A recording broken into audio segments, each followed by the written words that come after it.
You really are oblivious, aren't you? The inheritance, the inheritance. Hurry up and hand it over already. As soon as she opened the front door, my sister-in-law, Amy, barged in, cheerfully blabbering at her own pace. We were never close, so her sudden concern bewildered me. If it weren't for Tom's inheritance, I wouldn't come near such a gloomy place. Indeed, for her, dressed from head to toe in glittering clothes and accessories, the contrastingly gloomy house of her brother Tom and his wife, me, must have seemed dreary. However, I found Amy, who didn't even bother to pay her respects at her brother's altar and brought up the inheritance right at the entrance, to be far more insidious. Her attitude wasn't new. She was arrogant about her appearance and used to bully her meek husband. After he started doing well and earning a considerable income, her attitude changed, and she became clingy, or so my husband had told me. I was disgusted by her cold-heartedness, not visiting her brother during his repeated hospital stays and not shedding a single tear at his funeral. I had decided to cut ties with her, but her greed for money wouldn't allow it. Come on, I don't have all day. You must be busy too, right, Gabby? Amy, eyes sparkling unbecomingly for her age, was convinced she would receive the inheritance. But I had something that would shatter her belief entirely, the last words from my late husband. Read this, and you'll understand everything. I am Gabby, widowed in my mid-60s, leading a modest life without unnecessary luxuries. About a month ago, I lost my beloved husband to a long-standing illness. We met and married in our 40s, so we had no children. Having supported each other for 20 years, the loss was immense. I wondered if there was any point in continuing to cook for someone when there were no children. The thought of following my husband in death crossed my mind, but I lacked the courage. Moreover, my husband often told me, "No matter what happens to me, live on without faltering. You are a strong, independent woman." I couldn't ignore my husband's words, which now served as his will. After his death, my life changed drastically. I was busy with funeral arrangements right after his passing, which, in a way, saved me from dwelling too much on my grief. Thanks to my sister and many others who supported me, I managed to get through the tumultuous month. Although my memory of that time is vague, my sister told me later, "You did an admirable job as the chief mourner. Tom must be resting easy in heaven." The funeral saw far more attendees than I had anticipated. My husband had been a high-ranking executive at a nationally renowned company, so many unknown faces were expected. Colleagues praised my husband's character, and some had even flown in from overseas branches, sharing stories of their outings. Although I couldn't spend much time with each visitor, I made sure to send proper thanks later, meticulously recording names and addresses for return gifts. With the support of my sister and her husband, I can finally breathe a sigh of relief. Thinking back on my husband's gentle nature fills me with immense gratitude. While I'm proud to have been surrounded by such wonderful people, Amy's presence casts a shadow over these memories. Despite being significantly younger, Amy stood out in our neighborhood for her youthful appearance and high beauty standards. She enjoyed her beauty, which in itself wasn't a problem. Even though she is 58 years old and not young by any means, I sometimes think I shouldn't be wearing miniskirts and showing off my bare legs anymore. But I don't really care what others think about that. The problem is that she always finds a way to insult me. I'm not as pretty as she is, and I don't have the same enthusiasm for yoga or going to the spa. Gabby, you always look so dowdy. Don't you feel embarrassed coming from the countryside?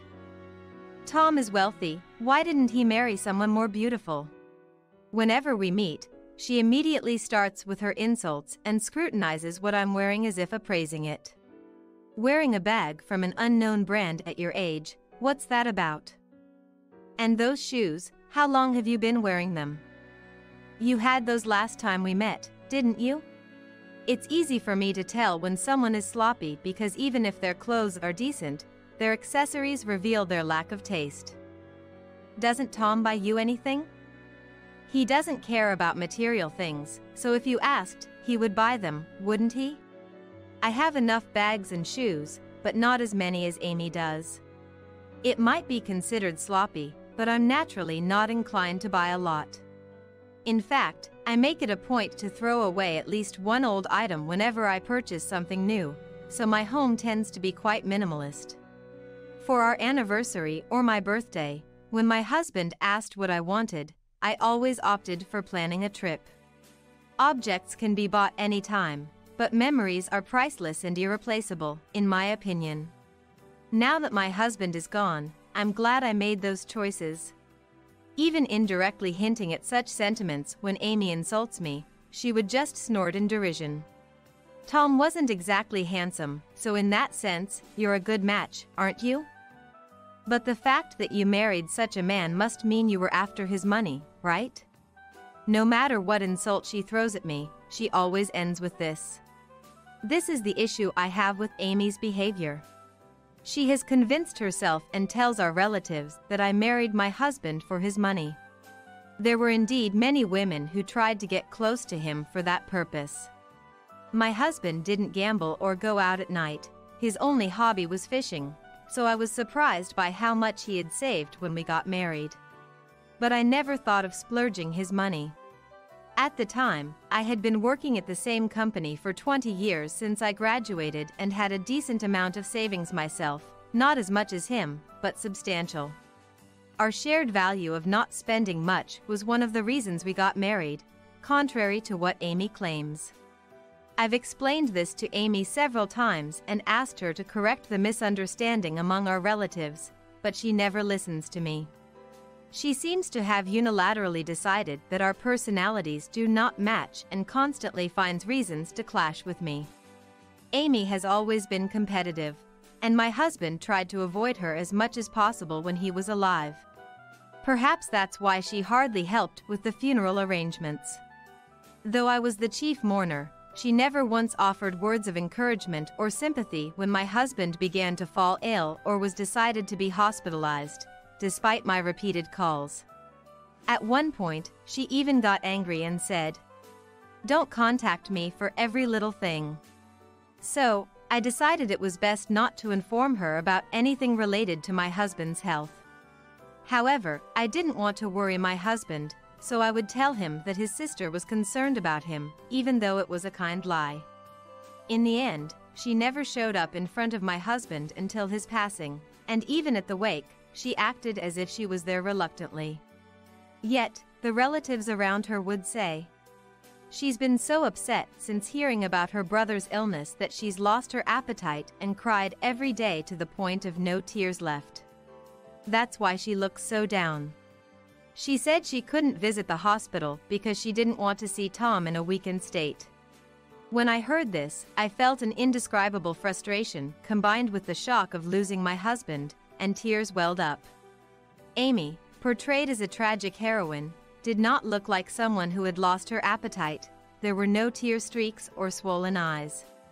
Despite telling me not to contact her, she seemed meek in front of the relatives. If my sister hadn't skillfully taken me away from that situation, I might have lost my composure and shouted at the relatives. Realizing Amy is self-centered and incapable of showing respect even to the deceased, I decided to minimize contact with her as much as possible. I've been sorting through my husband's belongings little by little while managing work and household tasks, and at the same time, trying to mend my heart.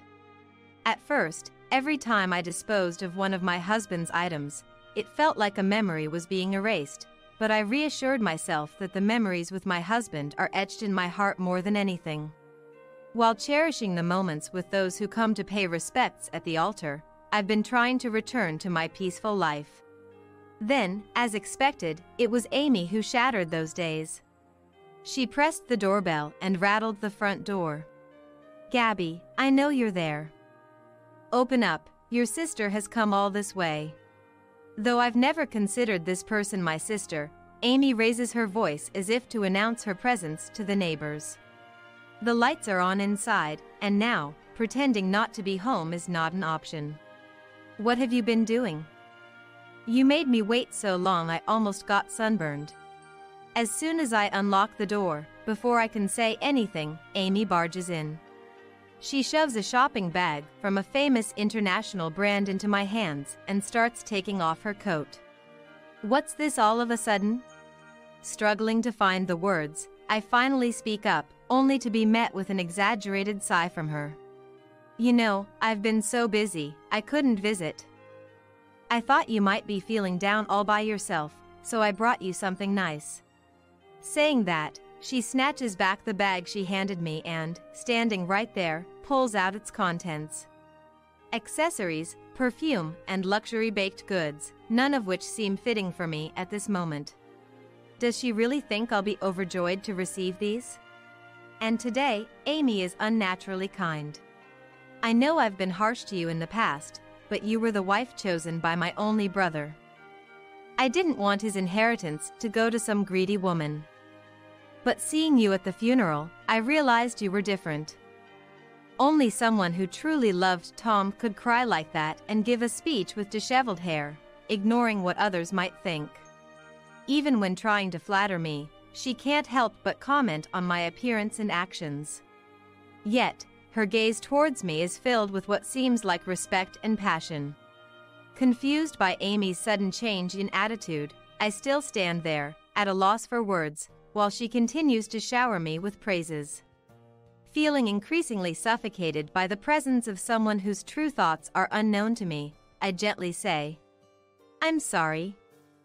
I haven't settled Tom's belongings yet.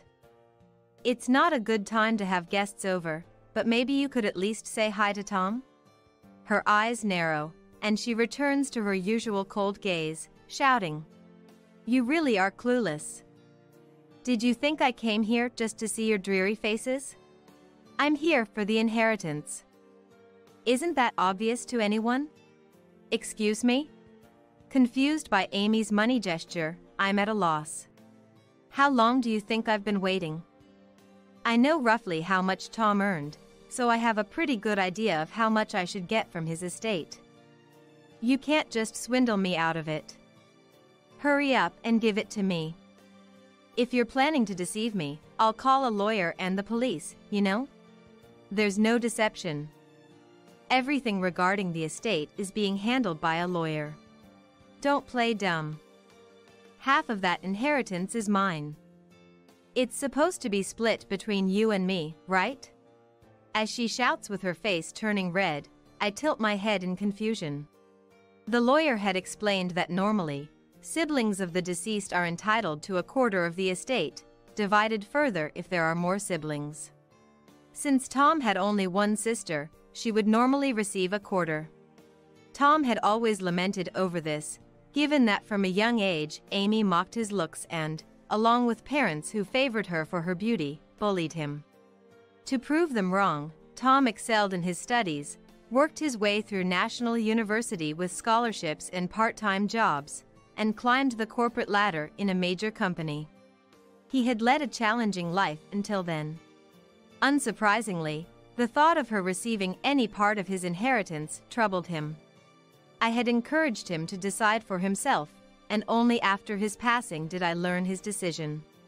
Now, completely changing her tune, Amy rants. For a wife to take almost all the inheritance, you must be as greedy for money as they come. I always thought it suspicious for someone to marry such a plain man past 40. There's only one reason to spend your life with someone whose only attribute is his wealth. Listening to you talk about love and shared values was just a bunch of nonsense. Hand over half of what you got, and I'll disappear.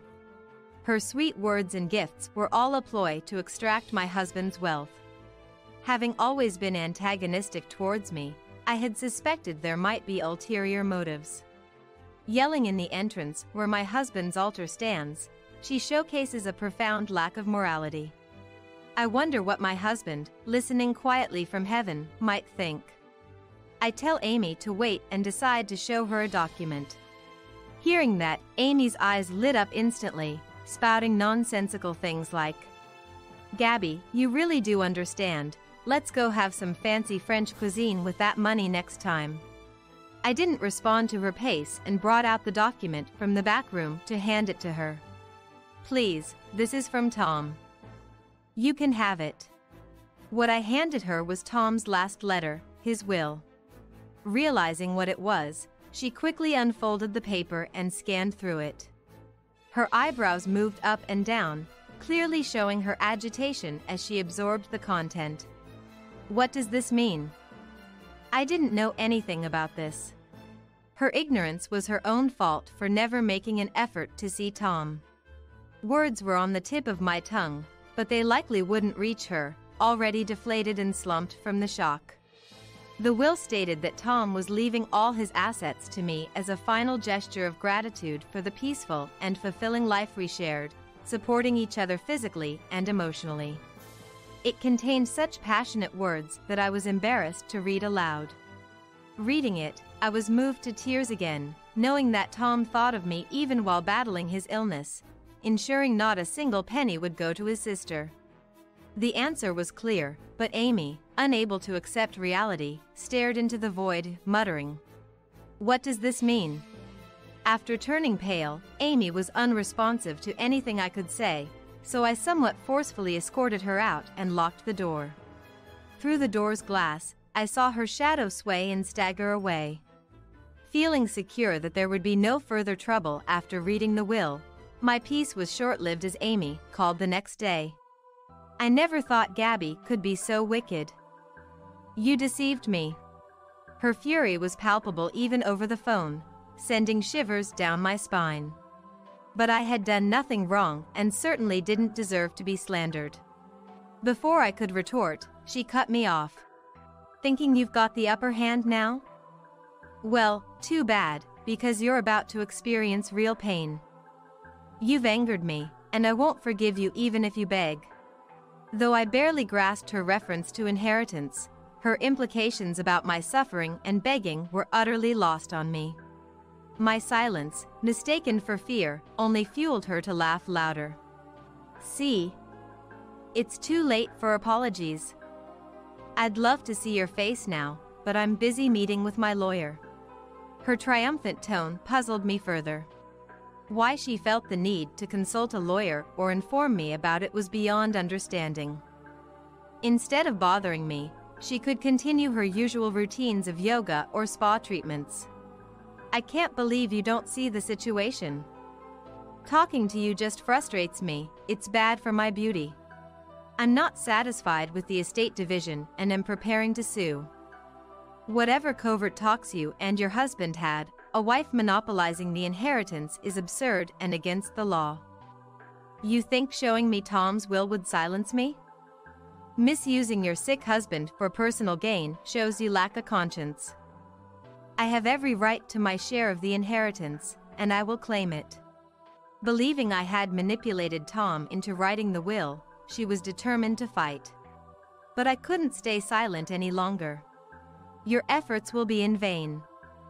That will was directly handed to the lawyer by Tom himself. I read it afterwards, and there was no trickery. Plus, you have no claim to the inheritance, according to the lawyer. So, it might be best if you didn't waste your time. Her anger only intensified at my calm explanation. "How dare you act so smug? This calmness is temporary. I'm serious. I've been calling repeatedly, and finally secured a meeting with the lawyer. They understand my determination and are on my side, capable of extracting compensation from you." With a villainous parting line, she hung up. Her reasoning for calling, assuming I'd be rattled by the mention of a lawyer, was unfathomable. Her relentless pursuit, despite receiving nothing from her brother, felt almost admirable in its tenacity. Months passed without incident, and I managed to sort through Tom's study, filled with belongings. Gradually packing up, I left the house filled with our memories, moving on from the place we once called home. Hoping to fulfill my late husband's wish of living in a quiet suburban house upon retirement, I sold our old home and land. With that money as a down payment, I moved to an area where my sister and her husband live.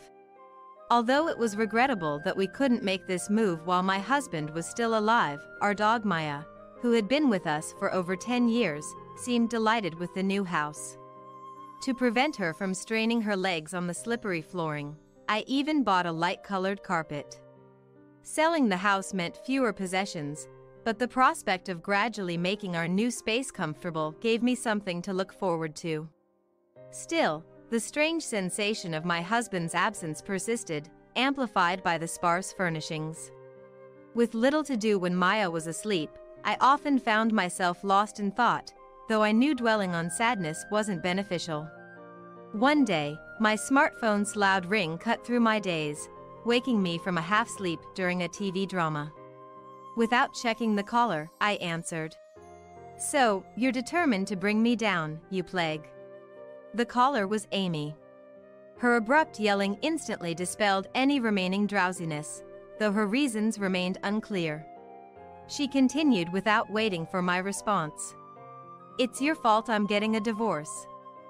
Because there's no inheritance coming." What? Though her accusation was absurd, I had a guess at her meaning. She likely told her husband that she would receive a portion of my husband's estate, and their relationship soured when that fell through. The fragility of their marriage, breaking down over financial issues, was not my burden to bear.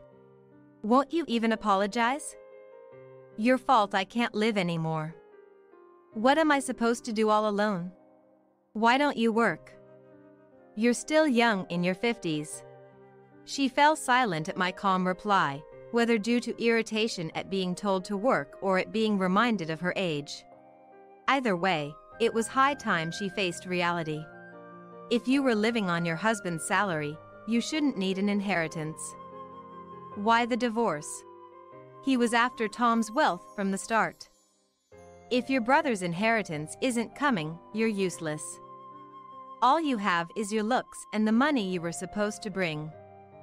Decades together, wasted. I want my time back." That's what he said. He was furious. Why do I have to take the blame? He's a pathetic man with a low salary. I want my time back too. I had met Amy's husband during our marriage introduction and saw him annually at New Year gatherings.